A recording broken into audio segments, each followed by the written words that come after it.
আমাদের নারী এবং বোনদের উপর হামলা চালাচ্ছে। এর যে নির্লজ্জ কাজ বাংলাদেশের জমিনে জুলাই এবং আগস্টের পরে আর কিছু হতে পারে না। এজন্য আগামী দিনে বাংলাদেশের রাজনীতি হবে, সেই রাজনীতি হবে সমৃদ্ধ বাংলাদেশ গড়ে তোলার রাজনীতি। বাংলাদেশকে গড়ে তোলার রাজনীতি হবে ন্যায় ইনসাফের রাজনীতি। আগামীর বাংলাদেশ হবে ন্যায় ইনসাফের রাজনীতি। আগামীর বাংলাদেশে কোনো ধরনের কাদা ছড়াছড়ি রাজনীতি হবে না। আজকের এই জেনজি, আজকের এই জেনারেশন জুমার, জেনারেশন আলফা এ ধরনের কাদা ছড়াছড়ি নোংরা রাজনীতি পছন্দ করে না। আমরা সম্প্রতি দেখতে পাচ্ছি, আমরা দেখেছি একটি দল আমাদের কোরআন ক্লাস, কোরআন তালিম প্রোগ্রামে হামলা চালাচ্ছে।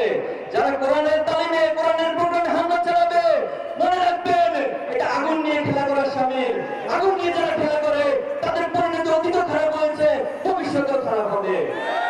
সংগ্রামী উপস্থিতি, আমরা চাই আমরা কোনো ব্যক্তি বা দলের বিরুদ্ধে নয়।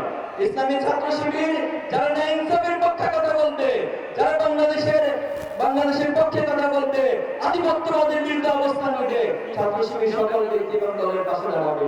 আমরা ঘোষণা দিচ্ছি আগামী দিনে যারা এই সহযোগিতা এবং দেশপ্রেমিক হয়ে বাংলাদেশকে পরিচালনা করবে, ইসলামী ছাত্র শিবির তার সর্বোচ্চ রূপ নিয়ে তাদের পাশে সহযোগিতা করবে, পাশে দাঁড়াবে ইনশাআল্লাহ। সংগ্রামী উপস্থিতি, আজকে যে ডাক্তার খালিদুজ্জামানের আহ্বানে আমরা এখানে এসেছি, তিনি ইতিমধ্যে এই অঞ্চলে ধানমন্ডি, গুলশান, বনানী, বাসানটেক সহ এই অঞ্চলে অনেক উন্নয়নের তিনি নজির স্থাপন করেছেন।